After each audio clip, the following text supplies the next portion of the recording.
श्री गणेशाय नमः। श्री परमात्मने नमः। नीलाम्भुजस्यामुमलकोमलाङ्गं सीतासमारोह पितुवामभागं पाणौ महासा यकचारुचापं नवाभिरामं रघुवंशनाथं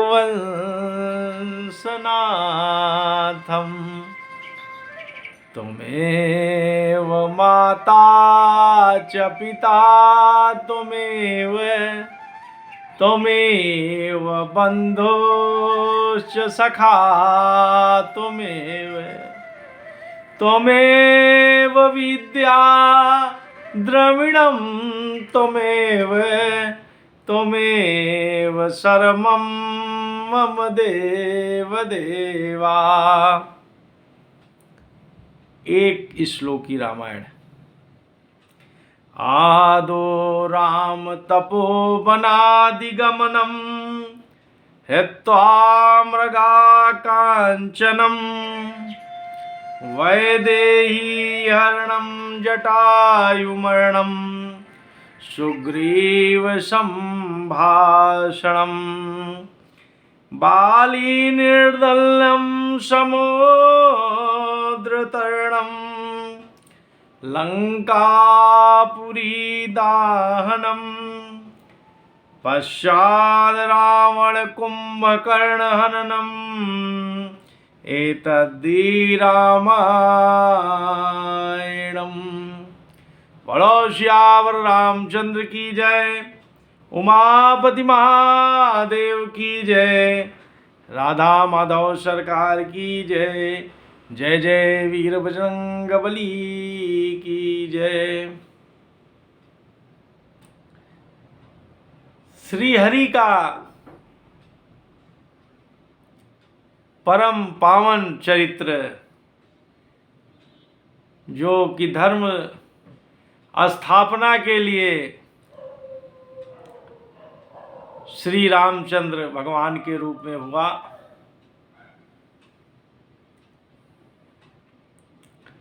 मन और शत्रुपा जी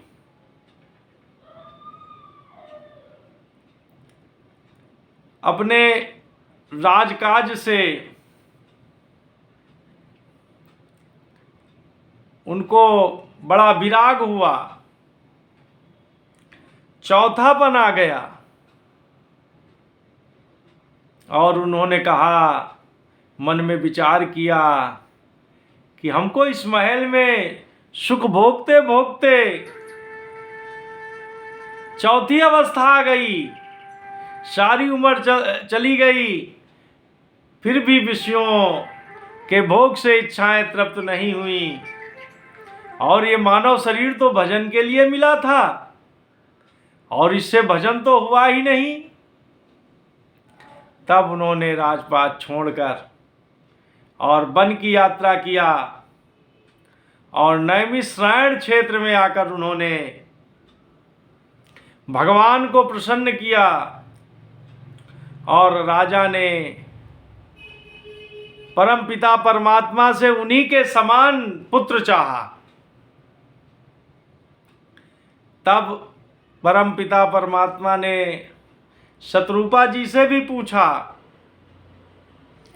कि भाई उतनी ही तपस्या तो तुमने भी किया है, तुम्हारी कुछ इच्छा हो तो मांग लो। तब शत्रुपा जी ने बहुत ही सुंदर उत्तर दिया और उन्होंने कहा कि ये जो हमारे परम प्रीतम हैं, इन्होंने जो वर मांगा है, ये चतुर नृप हैं, इन्होंने जो वर मांगा है हमें भी वही चाहिए। तो भगवान ने कहा, ठीक है, समय आने पर हम तुम्हारे पुत्र के रूप में अवतरित होंगे। इस तरह से मनु जी चक्रवर्ती सम्राट राजा दशरथ हुए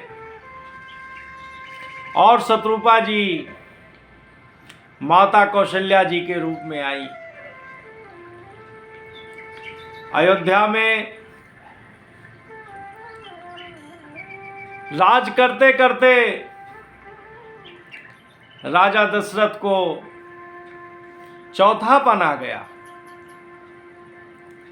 राजा दशरथ के 3 रानियां हैं, श्री कौशल्या जी माता, कैकेयी माता और सुमित्रा माता, मगर किसी भी पत्नी से उनको कोई पुत्र नहीं है।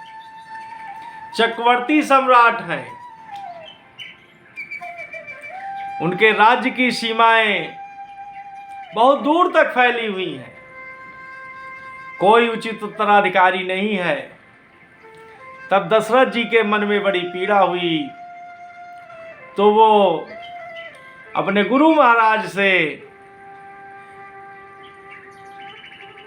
सलाह किया और कहा कि पुत्र प्राप्ति का कोई उपाय बतावें गुरुदेव भगवान। तब गुरु वशिष्ठ जी ने कहा कि इसके लिए पुत्रेष्ठ यज्ञ किया जाए और इसके लिए श्रृंगी ऋषि को आमंत्रित किया जाए। तब महाराजा चक्रवर्ती सम्राट राजा दशरथ ने श्रृंगी ऋषि को बुलाया और पुत्रेष्ठ यज्ञ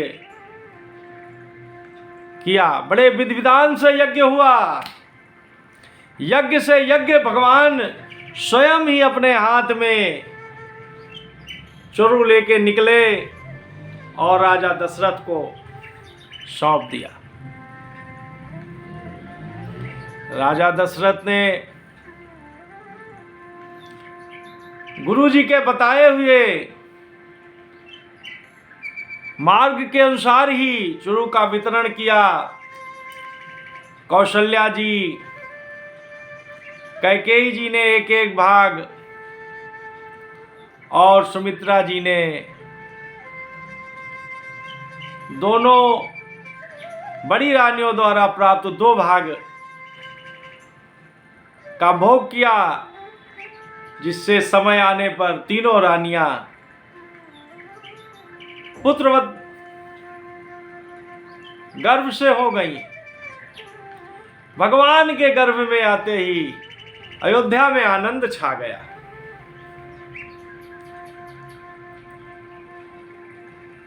समय आने पर अयोध्या में माता कौशल्या के श्री रामचंद्र भगवान ने चतुर्भुज रूप से जन्म लिया, प्रकट हो गए माता कौशल्या के सामने।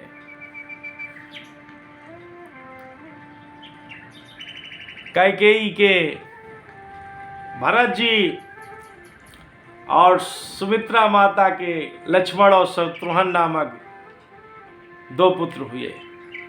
इस तरह से अयोध्या में 4 पुत्र का जन्म हुआ।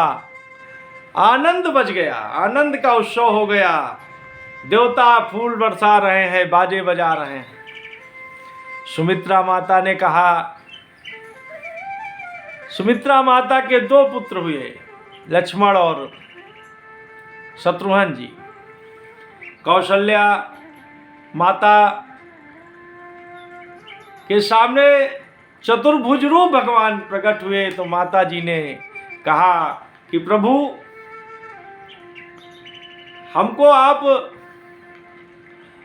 बाल स्वरूप का दर्शन करें, हमें बाल लीलाओं से बड़ा स्नेह है और आप हमारे बालक बनकर। तब भगवान ने तुरंत ही वो रूप त्याग कर और छोटे से शिशु बन गए और बाल लीलाएं चालू हो गई भगवान की। अब राजा दशरथ के आंगन में 4 पुत्र राम, लक्ष्मण, भरत, शत्रुघ्न के रूप में खेलने लगे। आनंद होने लगा। छोटे छोटे बाल स्वरूप हैं। दांत बहुत छोटे सफेद सफेद हैं, कमर में करधनी है, पैरों में पायजेब है, छुन्न छुन्न की आवाज करते हुए चलते हैं और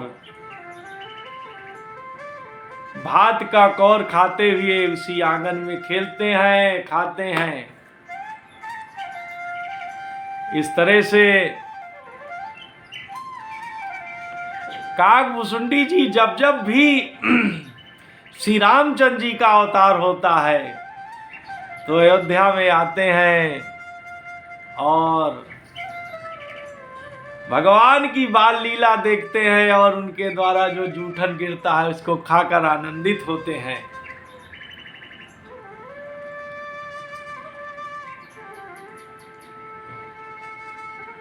इस तरह से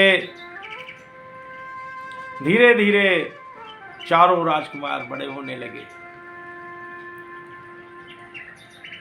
पढ़ने के लिए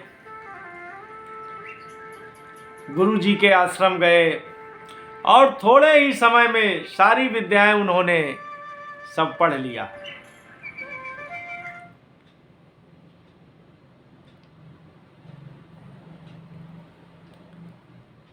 एक दिन किशोरावस्था थी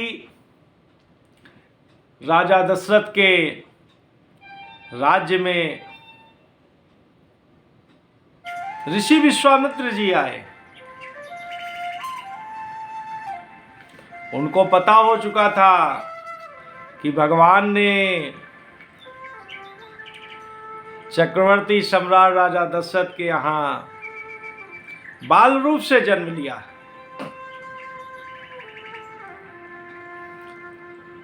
ऋषि विश्वामित्र का आगमन सुनकर राजा दशरथ बहुत प्रसन्न हुए और ऋषियों के साथ जाकर उनका स्वागत किया। तब आने का कारण पूछा तो विश्वामित्र जी ने कहा कि राक्षसों का बड़ा आतंक है। कोई ऋषियों की पूजा पाठ यज्ञ हवन इत्यादि ठीक ढंग से नहीं हो पा रहे हैं, इसलिए हमको आपके दोनों पुत्र भरत राम और लक्ष्मण उन असुरों का अंत करने के लिए चाहिए। तब राजा दशरथ को ये बात सुनकर बड़ा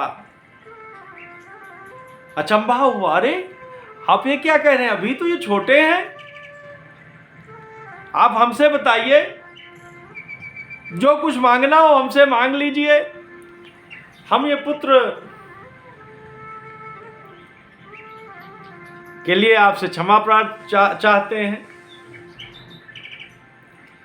तब वशिष्ठ जी ने कहा कि राजन, ये केवल आपके ही पुत्र नहीं हैं, ये तो धर्म स्थापना के लिए इन्होंने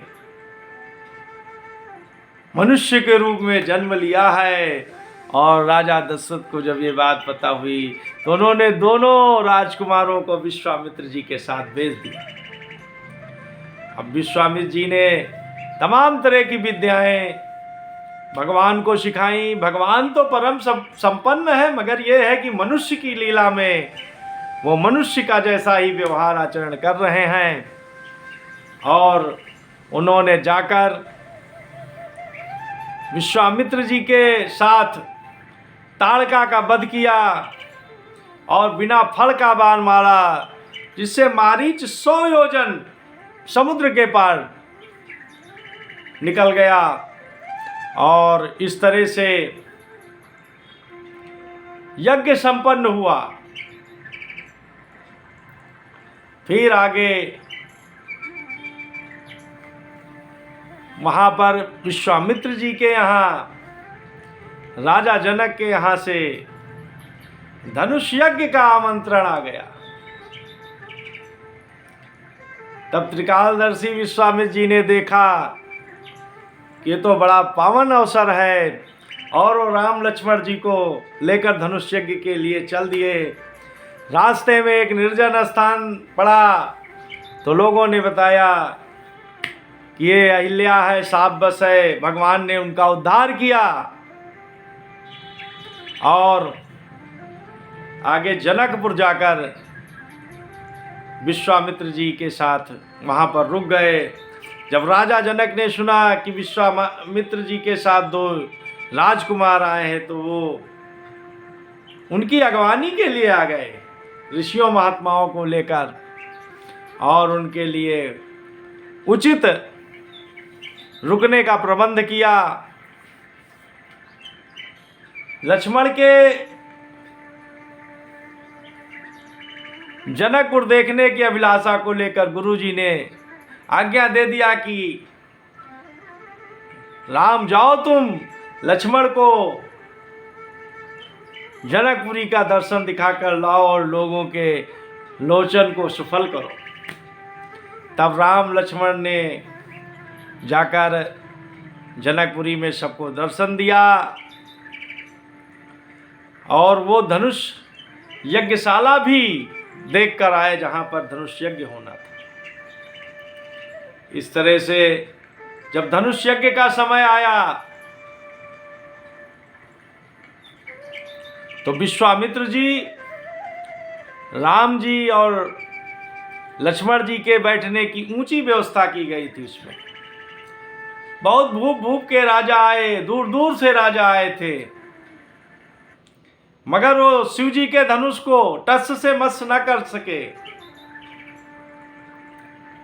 तब राजा जनक को बड़ी पीड़ा हुई और उन्होंने कहा कि लगता है कि वीरों से धरती खाली हो गई है और हमारी ये पुत्री कुमारी ही रह जाएगी। मैं जानता तो ऐसा प्रण नहीं करता। तब भगवान मुस्कुराए और अपने गुरु की आज्ञा लेकर उन्होंने जाकर उस धनुष को देखते देखते भंग कर दिया।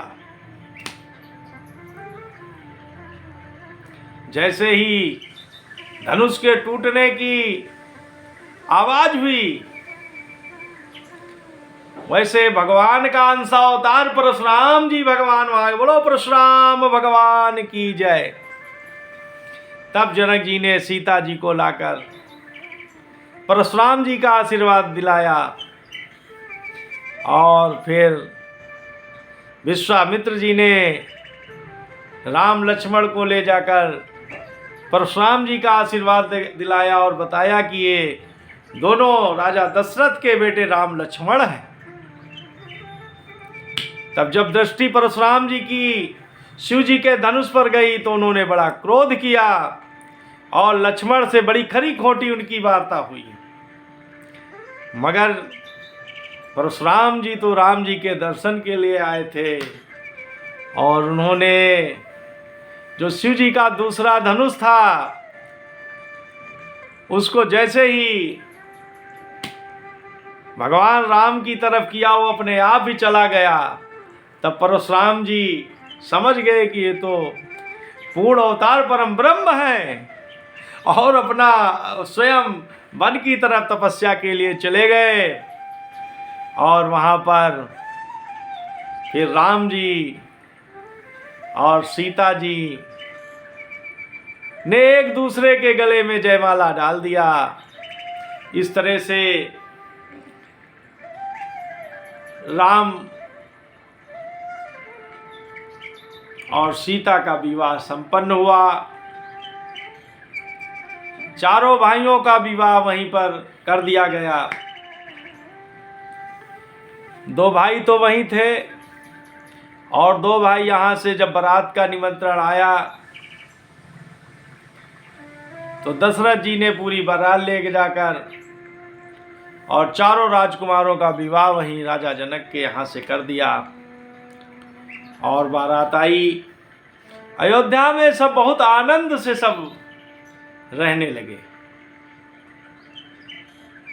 एक दिन चक्रवर्ती सम्राट राजा दशरथ अपने राजकाज के काम में बैठे हुए थे।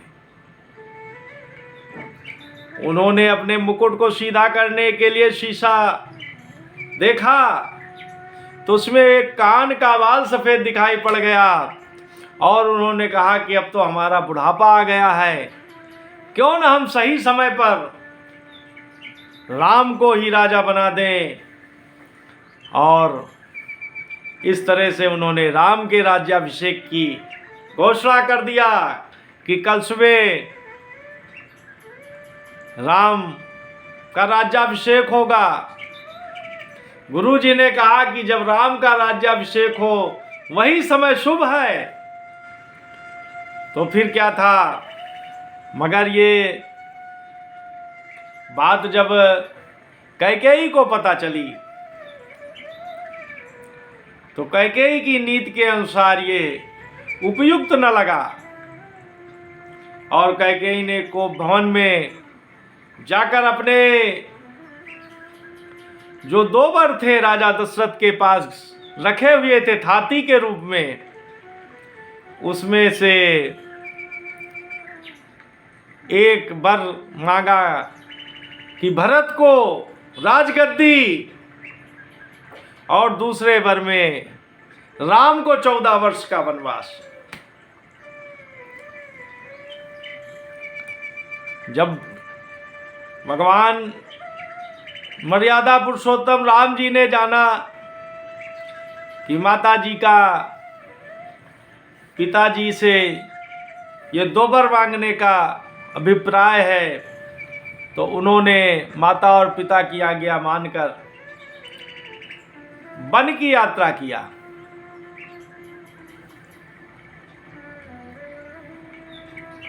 राम जी को वनवास अकेले ही हुआ था, मगर सीता जी ने कहा कि नहीं नहीं, जहां पर पुरुष रहे वहीं पर नारी का रहना अच्छा।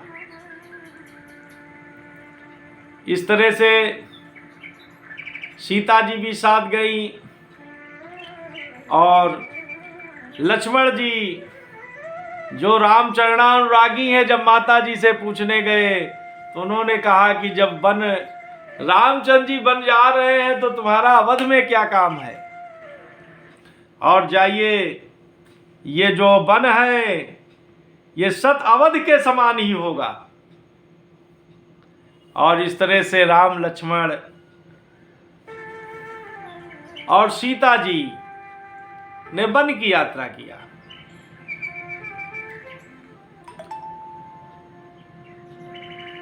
भरत उस समय ननिहाल में थे। भरत को तुरंत ही बुलवाया गया। भरत आवे उसके पहले पुत्र के वियोग में राजा दशरथ बहुत व्याकुल हो गए और उन्होंने पुत्र के वियोग में अपने प्राण ही त्याग दिए। जब भरत जी आए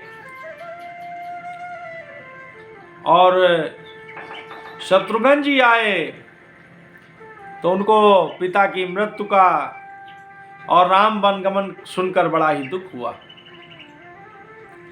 तब भरत जी ने कहा कि भैया, जब बन गए हैं तो हमारा अयोध्या में कोई काम नहीं है। बहुत लोगों ने समझाया कि महाराज जी आपको राजगद्दी दे गए हैं, तो उन्होंने कहा नहीं नहीं, हमको ये स्वीकार नहीं। और उन्होंने पूरी अयोध्या की जनता, रानियों, राजपाट सबको लेकर, राजाओं, सेनापतियों को लेकर और चित्रकूट की यात्रा किया। इधर राम जी निषाद राजगुह, जो कि अयोध्या के ही अंदर क्षेत्र आता था, वहां पहुंचे और बड़ा सुंदर केवट संवाद है। केवट कई जन्मों से दर्शन के लिए लालायित था, जो मौका आ गया और उसने गंगा जी के निर्मल पावन तट पर भगवान के दर्शन कर अपने जीवन और अपने कुल परंपरा सहित सबको तारण कर दिया और भगवान को नाव से उस पार उतार दिया और उतराई, बहुत कुछ कहने के बाद भी उतराई नहीं लिया। इस तरह से श्री रामचंद्र भगवान जी वहाँ से प्रयागराज गए और प्रयागराज से संत महात्मा और ऋषियों से और संगम में स्नान करके फिर अनेक संत ऋषियों से पूछते पूछते मिलते जुलते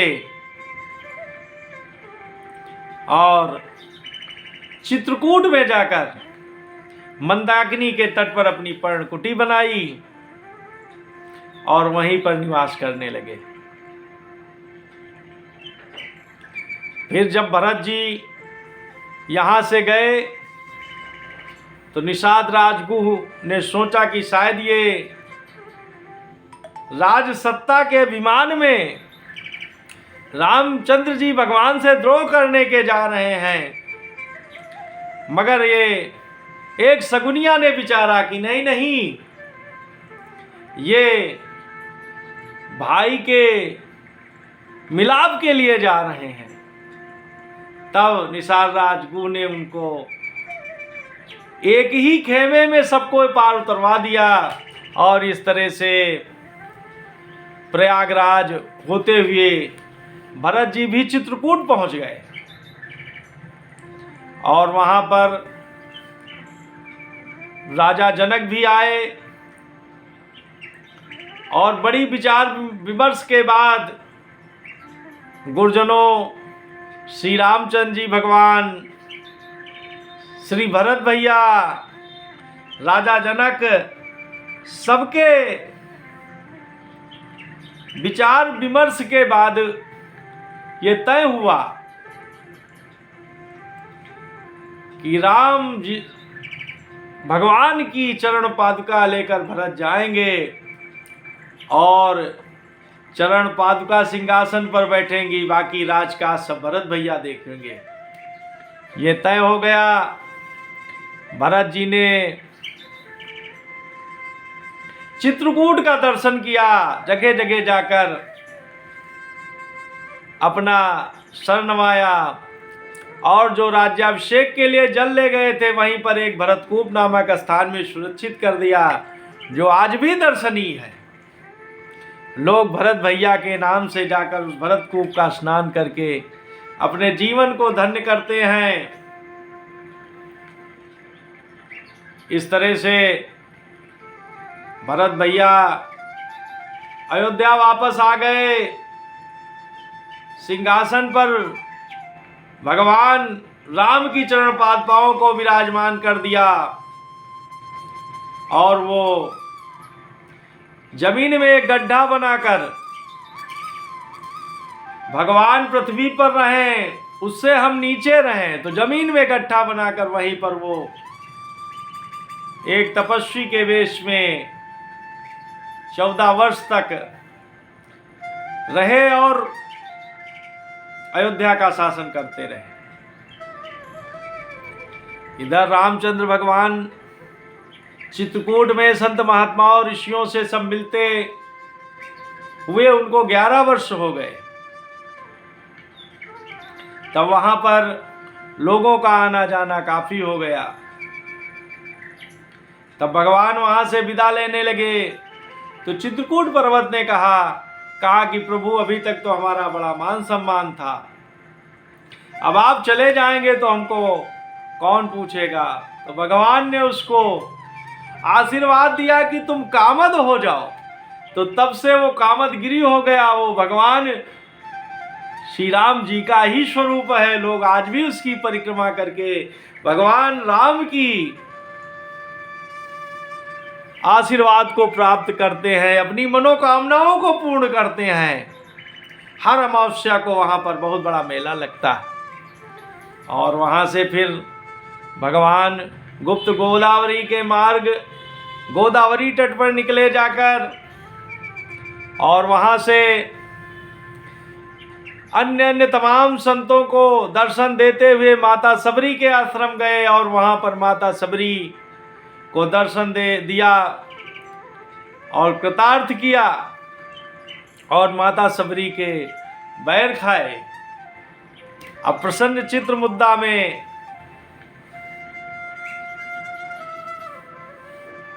राम लक्ष्मण जी जा रहे। इधर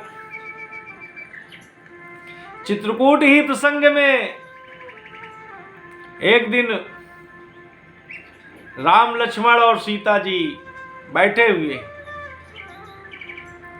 और लंका की एक निशाचरी शूर्पणखा रामचंद्र जी के सौंदर्य को देखकर मोहित हो गई और उसने एक सुंदर स्त्री का वेश बनाया और सुंदर स्त्री का वेश बनाकर उसने राम जी से कहा कि आप हमारे साथ विवाह कर लें। तब राम जी ने कहा कि भाई हमारी तो ये पत्नी है सीता जी और आप लक्ष्मण से हमारा छोटा भाई से शादी कर लें। तो लक्ष्मण के पास गई तो लक्ष्मण ने कहा कि वो तो महाराज हैं, वो तो महाराज हैं, वो चाहें तो कई पत्नियां रख सकते हैं और हम तो उनके सेवक हैं और सेवक का धर्म कहाँ है? नारी और निद्रा से दूर रहना है सेवक को, सेवा में व्यवधान आ जाएगा। तब इस तरह से बार बार जब वो खींच गई तो वो विकराल रूप बनाकर सीता जी की तरफ दौड़ी। तब रामचंद्र जी ने इशारा किया और लक्ष्मण जी ने तुरंत उसका नाक कान काट लिया और रोते हुए अपने भाई खरदूषण के पास गई। खरदूषण ने कहा कि एक बहुत सुंदर स्त्री है, उसके साथ दो बहुत सुंदर राजकुमार हैं, उन्होंने हमारे साथ बड़ा अन्याय किया है। तो जब खरदूषण आए तो उन्होंने देखा तो कहा ये तो बहुत अनुपम सुंदर युवक हैं, मगर इन्होंने हमारी बहन का अपकार किया है, इसलिए हम इनको सजा देंगे। इस तरह से रामचंद्र जी ने खरदूषण का वध कर दिया। ये बात शूर्पणखा ने जाकर रावण से बताई। रावण सुनते ही आश्चर्यचकित हो गया, खरदूषण मर गए? खरदूषण हमारे समान ही बलशाली थे, इनको बिना भगवान के कोई नहीं मार सकता।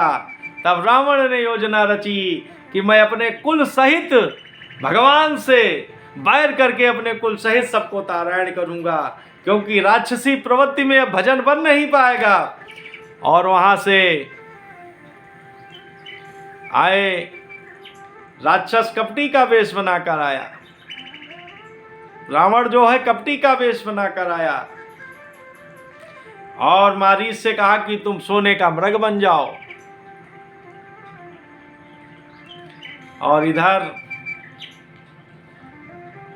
भगवान ने पहले ही लक्ष्मण जी जब पुष्प चुनने के लिए चले गए थे तो सीता माता को अग्नि में प्रवेश करके और नकली सीता वहां पर प्रकट कर दिया।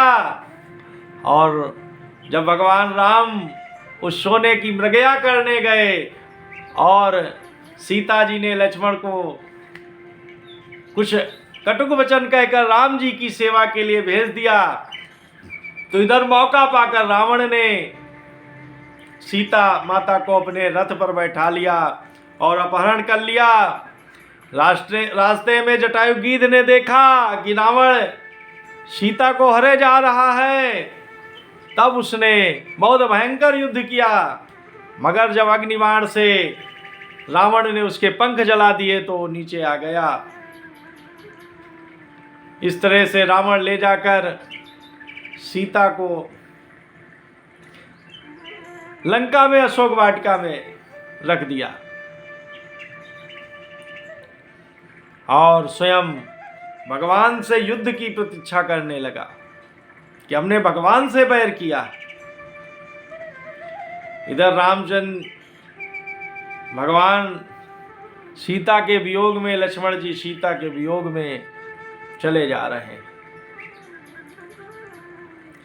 तब सबरी माता ने कहा कि ऋषिमुख पर्वत पर सुग्रीव नाम का एक बंदर रहता है, आप जाकर उससे मित्रता करें, वो सीता का पता जरूर लगाएंगे। तब भगवान ऋषि मुख पर्वत पर गए और हनुमान जी आकर मिले, और भक्त भगवान जब मिले तो एक दूसरे से मिल गए और ले जाकर सुग्रीव से मित्रता कराई। और भगवान ने सुग्रीव की बातें सुनी, और उसके ही भाई बाली ने जो इसको सताया था, इसकी संपत्ति और नारी सब हर लिया था, भगवान ने बाली को एक ही बाण में काम तमाम कर दिया। बाली ने तमाम तरह के प्रश्न नित किए कि आपने धर्म के लिए अवतार लिया है और हमको छुप कर मारा। तो भगवान ने कहा हम तुमको जिंदा कर दें, तो उसने कहा वैसा बनावा नहीं बनेगा प्रभु, हमको नारायण चाहिए। और इस तरह से लक्ष्मण जी ने आकर सुग्रीव को राजपाट और अंगद को युवराज का पद दे दिया। और भगवान ऋषि मुख पर्वत पर बरसात के 3 महीना रहे, मगर सुग्रीव ने उनकी कोई खोज नहीं किया। तब भगवान ने वर्षा काल समाप्त होने पर लक्ष्मण जी को भेजा और कहा कि जाकर सुग्रीव को भय दिखाकर बुला कर लाओ। तब सुग्रीव आया और भगवान से कहा भगवान आपकी माया बहुत प्रबल है, इस माया से बच पाना बड़ा कठिन है। ये काम क्रोध लोभ रूपी शत्रु जो हैं, ये जीव को हर पल आपसे दूर गिराते रहते हैं, और जिसके ऊपर आपकी कृपा हो जाती है वो इनसे पार पा जाता है। तब भगवान ने कहा कि देखिए तुमने हमारा कार्य भुला दिया है, सीता माता की खोज करो कि सीता माता कहाँ। इस तरह से सुग्रीव ने अपने सारे बंदरों को बुलाया और सब समझाया कि जहां भी हो सीता जी की खोज करो। सारे बंदर चल दिए। तब भगवान श्री राम जी ने हनुमान जी को कार्य सिद्ध जान के उन्होंने कहा कि यही कार्य करेंगे। तो उन्होंने एक चुप्पे से अपनी मुंदरी पकड़ा दिया, और हनुमान जी और सारे बंदर समुद्र के किनारे इकट्ठे। वहां पर संपाति जो जटायु का भाई था, उसने जब जटायु की मृत्यु और भगवान के द्वारा उनको मोक्ष प्राप्त बताया तो उन्होंने कहा कि जटायु का जीवन तो धन्य हो गया। और उसने कहा कि देखिए अशोक वाटिका में सीता जी हमको दिखाई पड़ रही हैं, आप लोगों को नहीं दिखाई पड़ेंगी। ये गीध की दृष्टि अपार है। और उसने फिर अपना तिलांजलि दिया, और वहीं पर भगवान के वियोग में वो भी परम लीन हो गया। अब सब लोग मंत्रणा कर रहे हैं कि कौन जाएगा लंका से सीता की पता लगा के आएगा। तब याद आया, तब जामवंत जी ने हनुमान जी से कहा कि इस कार्य को तो आप ही कर सकते हैं। और उनको जब याद दिलाया गया तो उन्होंने बड़े जोर की गर्जना किया और सबसे प्रणाम करके और लंका की यात्रा किया। और वहाँ लंका में पहुंचकर माता जी से मिले। माता जी अशोक वाटिका में बैठी हैं, और जब उन्होंने अपनी मुंदरी दिया भगवान राम की, तब उससे उनका परिचय हुआ। उसके बाद हनुमान जी ने माता सीता की आज्ञा से फल खाना आरंभ कर दिया। राक्षसों से नहीं रहा गया, उन्होंने मारा तो हनुमान जी ने सबको चकनाचूर कर दिया। रावण का बेटा आया, उसको भी भगवान हनुमान जी ने एक ही घूंसे में मार दिया। तब फिर मेघनाद आया, उसने ब्रह्मास्त्र का संधान कर दिया। और हनुमान जी अपनी इच्छा से उस बंध के उसके साथ रावण के दरबार में पहुंच गए। और ब्रह्मास्त्र के बाद उन राक्षसों ने सोचा कि लाओ और मोटी जंजीरें लगा के बांध दें, कहीं ये बंदर भग ना जाए। तो ब्रह्मास्त्र के ऊपर जैसे ही कोई दूसरा बंधन लगता है तो ब्रह्मास्त्र अपने आप स्वतः समाप्त हो जाता। इस तरह से कई प्रकार के वार्ता विवाद के बाद यह तय हुआ कि बंदर के पूंछ में सबसे अधिक स्नेह रहता है, इसलिए इसके पूंछ में तेल लगा दिया जाए, कपड़े बांध दिए जाएं और इसकी पूंछ को फूंक दिया जाए। तब हनुमान जी मन ही मन मुस्कुराए और हनुमान जी ने अपना रूप बढ़ाना चालू कर दिया। अब पूंछ का कोई वारा न्यारा नहीं, पूरे लंका के कपड़े और तेल सब लग गया।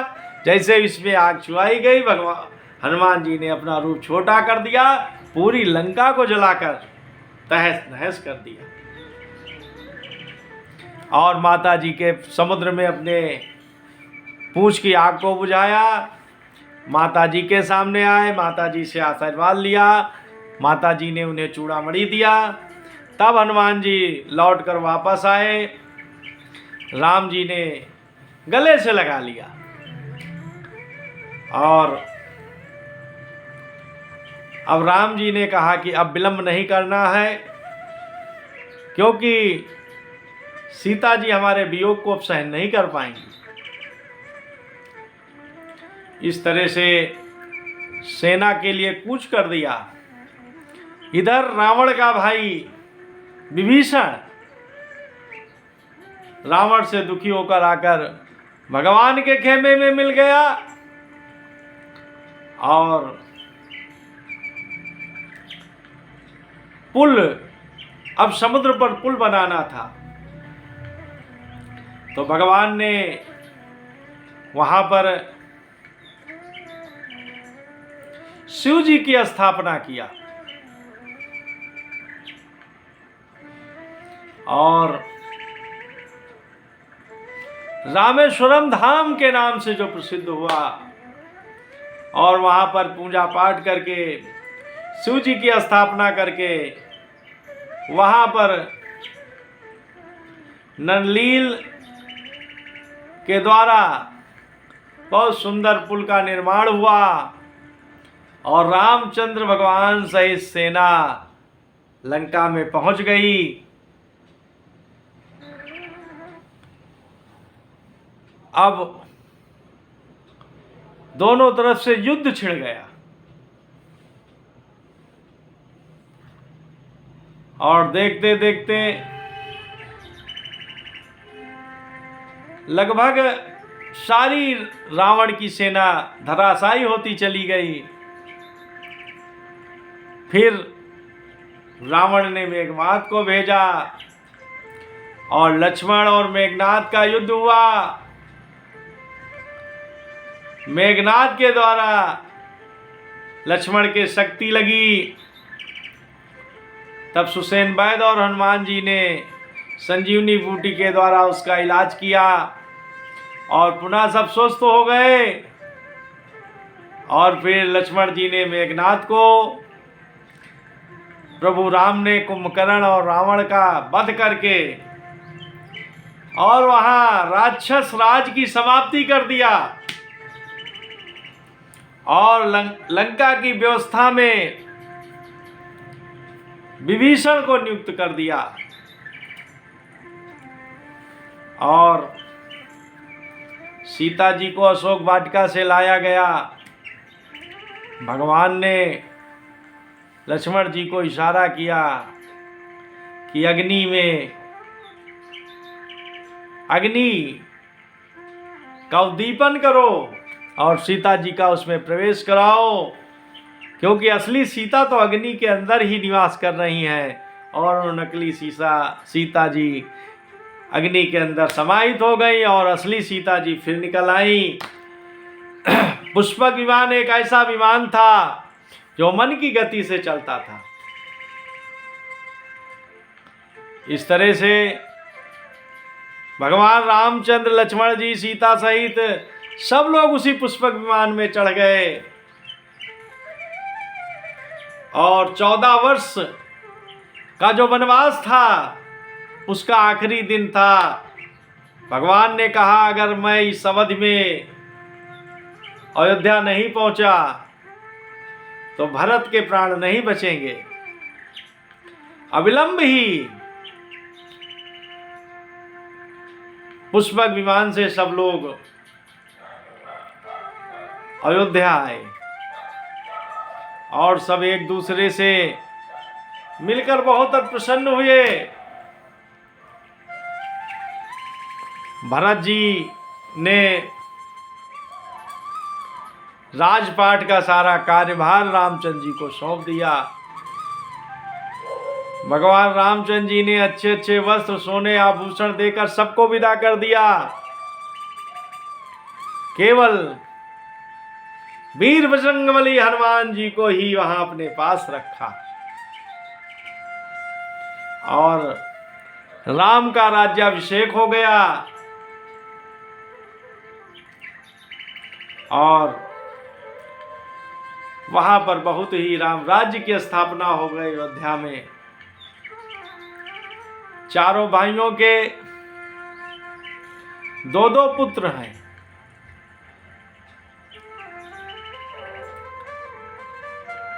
राम जी के दो पुत्र लव कुश, जिनका भी बड़ा पावन चरित्र है, और एक प्रजावासी के कहने पर श्री रामचंद्र जी ने माता का त्याग कर दिया।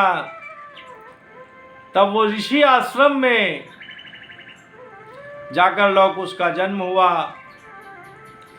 और समय आने पर माता जी पृथ्वी में समाहित हो गईं और श्री रामचंद्र भगवान ने अपनी समय पर लीला स्मरण करके सरयू में अपना जल समाधि ले लिया। इस तरह से सूक्ष्म रूप में राम जी के जन्म का चरित्र, राम कथा। बोलो श्यावर रामचंद्र की जय। दीन दयाल विरद सम भारी, हरहु नाथ मम संकट भारी। मन से सकल वासना भागी, केवल राम चरण लव लागी। यह वर मांगो कृपा निकेता, अब हृदय श्री अनुज समेता। मंगल भावन मंगल दमनु, गोपीपति वृंदावन रमनु। गुरु समान नहीं को उपकारी, देखे करी विचार जग जारी। बोलो दिगंबर स्वामी की जय। बोलो सद्गुरुदेव भगवान की जय। श्री कृष्णा अर्पणम अस्तु। नमो पार्वती पते। हर हर महादेव। हर हर